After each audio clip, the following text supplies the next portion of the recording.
కేసీఆర్ పోతూ పోతూ 8 లక్షల కోట్లు అప్పపెట్టిపోయిండు. సో నిజంగా కేసీఆర్ చేసినటువంటి దుర్మార్గమైనటువంటి పాలన వల్ల, చేతగాని దద్దమ్మ పాలన వల్ల ఈరోజు తెలంగాణ అనేది ఎంత స్థాయికి దిగజారిందో అర్థమవుతా ఉంది. ఏది పడితే అది, ఏ దాన్ని కూడా వదలకుండా అన్ని పెండింగ్లో పెట్టుకుంటూ వచ్చిండు. లాస్ట్కు ఇప్పుడు వచ్చినటువంటి ప్రభుత్వానికి ఇబ్బందికరం అవుతా ఉన్నది.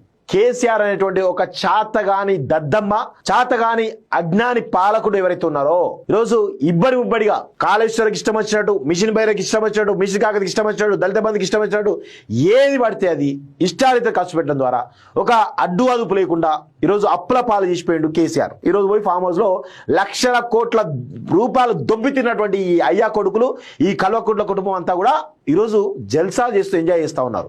రాష్ట్ర ప్రజల్ని ముంచి ఈరోజు జల్సాలు చేస్తూ ఉన్నారు. దీన్ని ఏమంటారు? మనం సిగ్గుండాలి కొంచెమైనా. ఒక బాధ్యత లేకుండా పాలన చేసిర్రు. ఒక క్రమశిక్షణ లేనటువంటి పాలన చేయడం వల్ల, ఆర్థిక క్రమశిక్షణ లేకుండా చేయడం వల్ల ఈరోజు ఈ పరిస్థితి దాపరించింది.